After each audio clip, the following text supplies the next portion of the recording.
আন্তর্জাতিক মাতৃভাষা দিবসে জমে উঠেছে অমর একুশে গ্রন্থমেলা। পাঠকদের ভিড় বাড়ার সাথে সাথে বই বিক্রি ভালো হওয়ায় সন্তুষ্ট প্রকাশকরাও। এবারে মেলায় প্রায় 70 কোটি টাকার বই বিক্রির আশা প্রকাশকদের। অমর একুশে বইমেলার আজ 21তম দিন। মাসব্যাপী মেলা শেষ হবে মাত্র এক সপ্তাহ পরেই।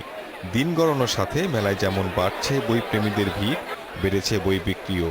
সুলভ মূল্যে অনেক ডিসকাউন্ট থাকে, অনেক কালেকশন থাকার কারণে আমরা একে স্টুডেন্ট মানুষ অনেক বই একসঙ্গে পেতে পারি। অন্য সময়গুলোতে হয়তো প্রকাশকরা নতুনদের বই পাবলিশ করতে চায় না, কিন্তু দেখা যাচ্ছে যে বইমেলা উপলক্ষে তারা এটা করে থাকে।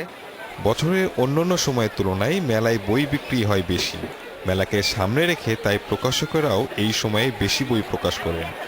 মূলত বইমেলাকে কেন্দ্র করে আমরা বেশি বই তৈরি করি। তাছাড়া আমাদের সারা বছর ভালো বই পেলে সিলেক্টেড আমরা ছাপিয়ে থাকি। সাধারণত 8টা দিন আমরা অপেক্ষায় থাকি ভালো সেল হবে। 21 তারিখ থেকে শুরু করে 28 তারিখ পর্যন্ত আসলে সত্যিকার অর্থে যারা বইপ্রেমী তারা মেলায় আসে এবং তারা বই কেনে এবং ঘুরতে আসার লোক খুব কম থাকে।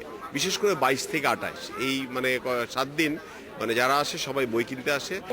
এবার বইমেলায় নিরাপত্তা অন্য যে কোনো বারের চেয়ে বেশি। মূলত পহেলা ফাল্গুনের পর থেকেই বাড়তে শুরু করে বই বিক্রির পরিমাণ। মেলার পরিসরও বেড়েছে, তাই সব মিলিয়ে সন্তুষ্ট প্রকাশকেরা। এবছর তো আমাদের প্রায় 400-র মতো স্টল এখানে অংশগ্রহণ করছে মেলাতে।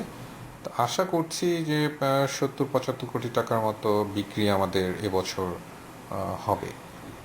এটা আমরা আর একটু বেশি আশা করেছিলাম, তারপর গত বছরের তুলনায় এবছর একটু বেশি হয়েছে। 1999 সালে 21শে ফেব্রুয়ারিকে আন্তর্জাতিক মাতৃভাষা দিবস ঘোষণা করার পর অমর একুশে বইমেলায় যোগ হয় ভিন্ন মাত্রা। Shahid Ahmed, independent news, Dhaka.